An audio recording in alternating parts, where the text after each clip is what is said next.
Okay, so now as part of our benchmark analysis of L'Oreal and Estée Lauder, I will go through the VRIO analysis of these two companies. Starting with L'Oreal.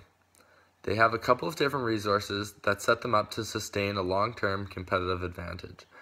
Two of those resources being their strong global presence as well as a large market share. Many of their other resources listed are quite rare, but not completely rare if the company has enough money, such as having a significant investment in R&D.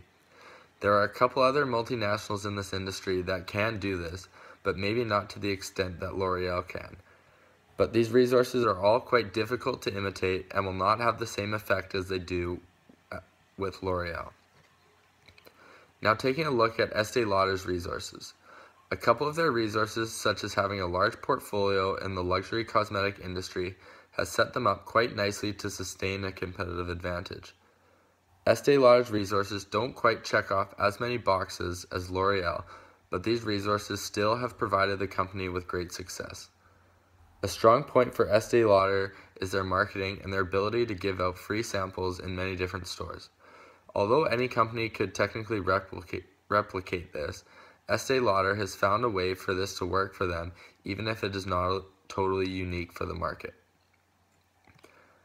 And now looking into the option of L'Oreal and Estée Lauder moving some of their offshoring activities into Central and Eastern Europe. The top 5 countries in the CEE network that these companies should be looking into is Romania, Croatia, Estonia, Hungary, and Slovenia. Romania has been a country on the rise in the past 5 years, seeing a rise in economic growth as well. In 2018, Romania is projected for another year of healthy growth, which makes them attractable for these multinationals to bring their business to them. Although the political situation is not completely ideal in Romania, it is better than a few other CEE countries. Romania also boasts high numbers in retail sales with a strong manufacturing sector, which is good for businesses. Croatia has been a fairly stable economy the past few years, which should not scare off multinationals from investing in the country. One of the issues with Croatia is concerning the labor force, since the country is mainly based around tourism. This labor force may not be equipped with the needs that L'Oreal and Estée Lauder need in order to succeed in Central and Eastern Europe, but the stability of the economy is something that is attracting multinationals.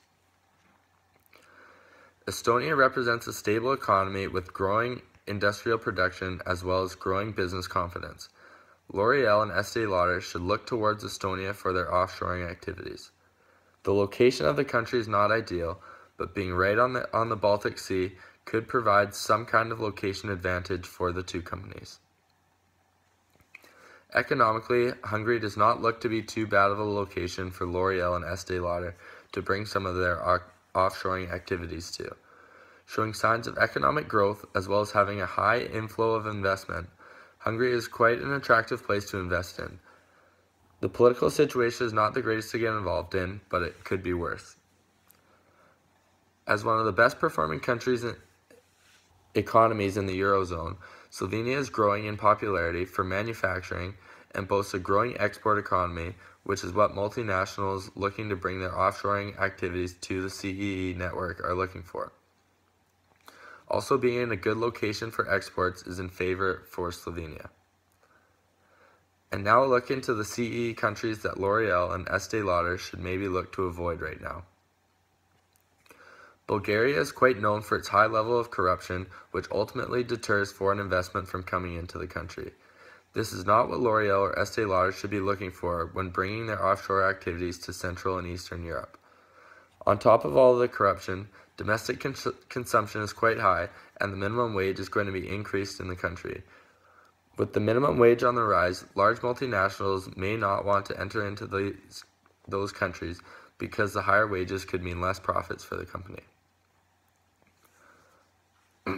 Although a growing economy, rapid increases in minimum wage poses a challenge to attract multinationals to Latvia. With increased wages in a less than ideal location, Latvia is not one of the best CEE countries for multinationals such as L'Oreal and Estée Lauder to invest in.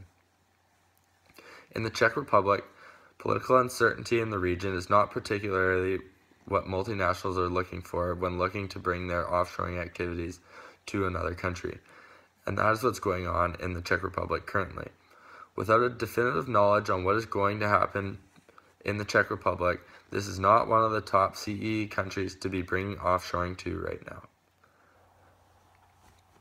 With the deterioration in political relations with the EU, Poland is not on the top of the list for multinationals bringing in some offshoring activities. Although the economy is growing quite rapidly, I still would not have Poland as a top 5 country in the CEE to invest in. With Lithuanian business confidence deteriorating, as well as a slowing economy with a non-ideal geographical location, Lithuania may not be the best place for Estée Lauder and L'Oreal to be looking to bring their offshoring activities to.